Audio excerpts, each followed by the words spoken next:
दोस्तों स्वागत है आपका अल्फा न्यूज़ में। आज 6 जुलाई 2020 यानी सोमवार की दिन भर की बड़ी सुर्खियों पर नज़र डालते हैं। एक ही रात में यूपी का मोस्ट वांटेड बन गया विकास दुबे। यूपी सरकार ने जारी किए निर्देश, स्कूल की फीस जमा कराएं अभिभावक। बिजली गिरने से 10 लोगों की मौत और कई लोग झुलस गए। अगर आप भी SBI ग्राहक हैं तो तुरंत जान लीजिए बात, वरना देना पड़ सकता है भारी भरकम टैक्स। नया लर्निंग DL बनवाना चाहते हैं तो इस डेट से शुरू होगा आवेदन। दोस्तों खत्म हुआ साल का तीसरा चंद्र ग्रहण, जाने कब लगेगा अगला ग्रहण। इसके अलावा भी आपको बता दें मुंबई में भारी बारिश, समुद्र में हाई टाइड। मौसम विभाग ने जारी किया हाई अलर्ट। एक बार फिर से कांप उठा लद्दाख का कारगिल, महसूस किए गए भूकंप के झटके। दोस्तों पुलवामा में CRPF के काफिले पर आतंकी हमला, फिर से एक नापाक हरकत। इसके अलावा भी आपको बता दें PUBG खेलने के चक्कर में 17 साल के लड़के ने पिता के अकाउंट से उड़ाए 16 लाख रुपए।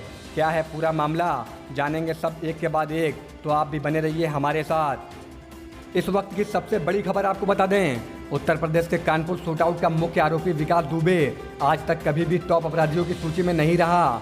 आज स्थिति यह है कि उसे 75 जिलों की पुलिस तलाश कर रही है। एक रात में ही दुबे यूपी का मोस्ट वांटेड अपराधी बन गया। दोस्तों जानकारों का कहना है कि विकास मोबाइल का इस्तेमाल नहीं करता है। ऐसे में यदि वह बिना मोबाइल कहीं चला गया तो उसे पकड़ना आसान नहीं होगा। दूसरी आशंका उसके भेष बदलने की है। जी हाँ दोस्तों, विकास के मिजाज को जानने वाले कहते हैं कि वह भेष बदल कर किसी दूसरे प्रदेश में खेतों में मजदूरी या चना बेचने जैसे काम भी कर सकता है।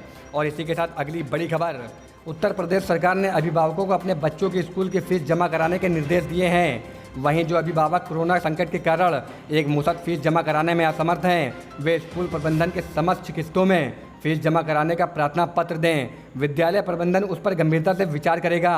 दोस्तों माध्यमिक शिक्षा विभाग की अपर मुख्य सचिव आराधना शुक्ला ने यह आदेश जारी किया है। उन्होंने कहा है कि अभिभावकों को अपने बच्चों की स्कूल की फीस जमा करानी होगी।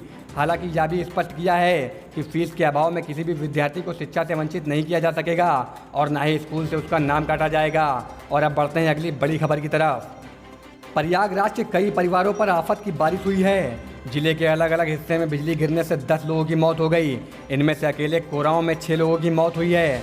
2 बच्चों समेत 9 लोग झुलस भी गए हैं। इनमें से 2 की हालत गंभीर बताई जा रही है।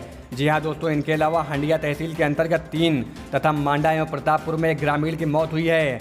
इसी बीच अगली बड़ी खबर, दोस्तों आपको बता दें SBI ने अपने ग्राहकों को TDS कटने के नियमों के बारे में जानकारी दी है। बैंक ने बताया है कि अगर सालाना 20 लाख रुपए या इससे अधिक की नकदी निकासी की जाती है तो ग्राहकों को भारी भरकम TDS देना पड़ सकता है। अगर आप भी भारतीय स्टेट बैंक SBI के ग्राहक हैं और एक साल में अपना अकाउंट से 20 लाख रुपए की नकदी निकासी करते हैं, यह खबर आपको जरूर पढ़ना चाहिए। ऐसी स्थिति में SBI ने टैक्स से बचने के लिए एक खास तरीका बताया है। देश के इस सबसे बड़े बैंक ने बताया है कि ऐसी स्थिति में कैश TDS से बचा जा सकता है। इसके लिए आपको बस 3 स्टेप्स को फॉलो करना होगा। नंबर 1, इसके लिए सबसे पहले आपको बैंक में अपने पैन कार्ड की डिटेल्स की जानकारी देनी होगी।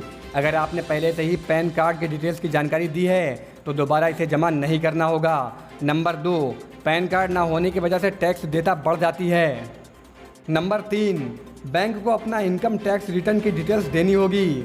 और अब बढ़ते हैं अगली बड़ी खबर की तरफ। दोस्तों परिवहन विभाग ने ऑनलाइन नए DL आवेदन पर लगी रोक को हटा लिया।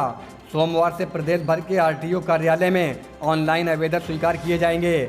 इस दौरान RTO कार्यालय में सोशल डिस्टेंसिंग का मुख्य ख्याल रखते हुए 3 शिफ्टों में 33% ही आवेदकों को बुलाया जाएगा।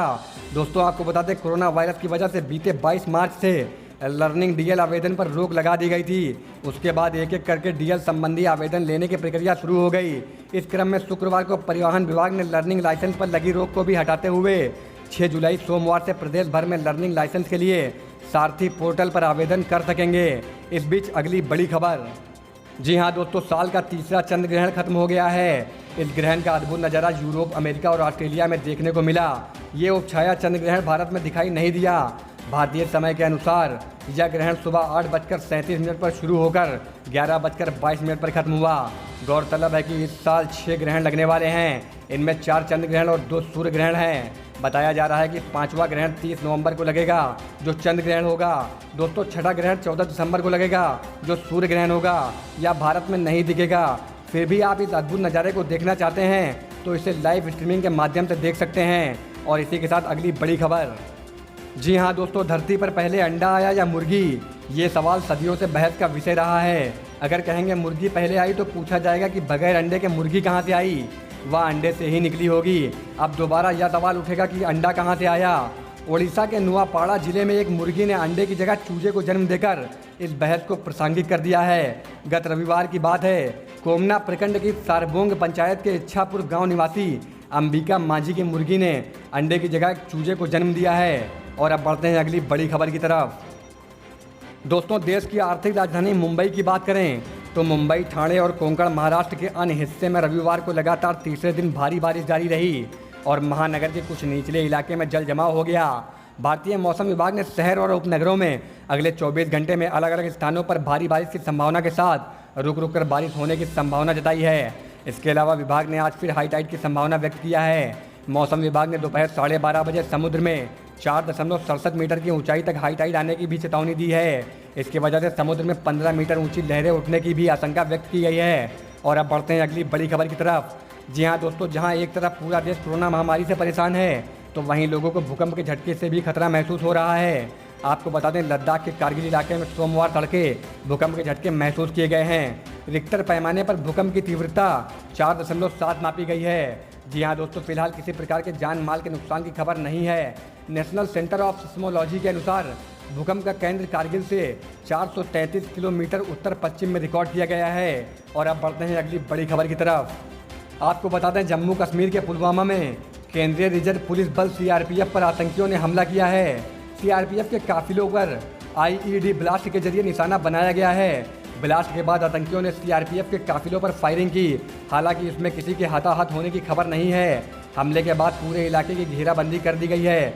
जी हाँ दोस्तों, बताया जा रहा है कि कुछ आतंकियों ने सुबह करीब 7:40 पर आतंकियों ने सीआरपीएफ दल को निशाना बनाने की कोशिश की है। आतंकियों ने सुरक्षा बलों को निशाना बनाने के लिए रोड के किनारे विस्फोट लगा रखा था। इस ब्लास्ट में सीआरपीएफ के 182 बटालियन का एक जवान मामूली रूप से घायल हो गया है।